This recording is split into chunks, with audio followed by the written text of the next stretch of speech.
Marcos capítulo 4. A parábola do semeador. Novamente Jesus começou a ensinar à beira-mar. Reuniu-se ao seu redor uma multidão tão grande que ele teve que entrar num barco e assentar-se nele. O barco estava no mar, enquanto todo o povo ficava na beira da praia. Ele lhes ensinava muitas coisas por parábolas, dizendo em seu ensino: Ouçam! O semeador saiu a semear. Enquanto lançava a semente, parte dela caiu à beira do caminho, e as aves vieram e a comeram. Parte dela caiu em terreno pedregoso, onde não havia muita terra, e logo brotou, porque a terra não era profunda. Mas quando saiu o sol, as plantas se queimaram e secaram, porque não tinham raiz. Outra parte caiu entre espinhos, que cresceram e sufocaram as plantas, de forma que ela não deu fruto. Outra ainda caiu em boa terra, germinou, cresceu e deu boa colheita, a 30, 60 e até 100 por um. E acrescentou: Aquele que tem ouvidos para ouvir, ouça. Quando ele ficou sozinho, os 12 e os outros que estavam ao seu redor lhe fizeram perguntas acerca das parábolas. Ele lhes disse: A vocês foi dado o mistério do reino de Deus, mas aos que estão fora, tudo é dito por parábolas, a fim de que, ainda que vejam, não percebam, ainda que ouçam, não entendam. De outro modo, poderiam converter-se e ser perdoados. Então Jesus lhes perguntou: Vocês não entendem esta parábola? Como então compreenderão todas as outras? O semeador semeia a palavra. Algumas pessoas são como a semente à beira do caminho, onde a palavra é semeada. Logo que a ouvem, Satanás vem e retira a palavra nelas semeada. Outras, como a semente lançada em terreno pedregoso, ouvem a palavra e logo a recebem com alegria. Todavia, visto que não têm raiz em si mesmas, permanecem por pouco tempo. Quando surge alguma tribulação ou perseguição por causa da palavra, logo a abandonam. Outras ainda, como a semente lançada entre espinhos, ouvem a palavra, mas quando chegam as preocupações desta vida, o engano das riquezas e os anseios por outras coisas sufocam a palavra, tornando-a infrutífera.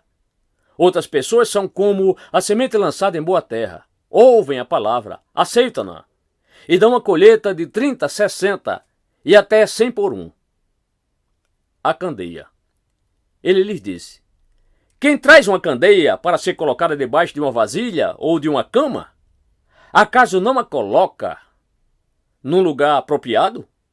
Porque não há nada oculto senão para ser revelado, e nada escondido senão para ser trazido à luz. Se alguém tem ouvidos para ouvir, ouça. Considere atentamente o que vocês estão ouvindo. Continuou ele.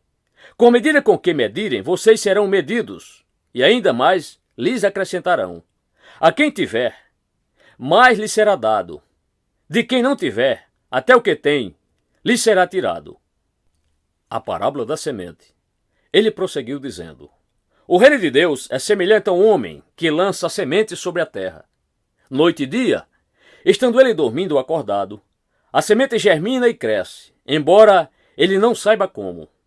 A terra por si própria produz o grão, primeiro o talo, depois a espiga, e então o grão cheio na espiga. Logo que o grão fica maduro, o homem lhe passa a foice, porque chegou a colheita. A parábola do grão de mostarda. Novamente ele disse: Com quem compararemos o reino de Deus? Que parábola usaremos para descrevê-lo? É como um grão de mostarda, que é a menor semente que se planta na terra. No entanto, uma vez plantado, cresce e se torna a maior de todas as hortaliças, com ramos tão grandes que as aves do céu podem abrigar-se à sua sombra. Com muitas parábolas semelhantes, Jesus lhes anunciava a palavra, tanto quanto podiam receber. Não lhes dizia nada sem usar alguma parábola. Quando, porém, estava a sós com os seus discípulos, explicava-lhes tudo. Jesus acalma a tempestade. Naquele dia, ao anoitecer, disse ele aos seus discípulos: Vamos para o outro lado. Deixando a multidão, eles o levaram no barco, assim como estava. Outros barcos também o acompanhavam. Levantou-se um forte vendaval, e as ondas se lançavam sobre o barco, de forma que este foi se enchendo de água. Jesus estava na polpa, dormindo com a cabeça sobre um travesseiro. Os discípulos o acordaram e clamaram: Mestre, não te importas que morramos? Ele se levantou, repreendeu o vento e disse ao mar: Aquiete-se, acalme-se. O vento se aquietou e fez-se completa bonança. Então perguntou aos seus discípulos: Por que vocês estão com tanto medo? Ainda não têm fé? Eles estavam apavorados e perguntavam uns aos outros: Quem é este que até o vento e o mar lhe obedecem?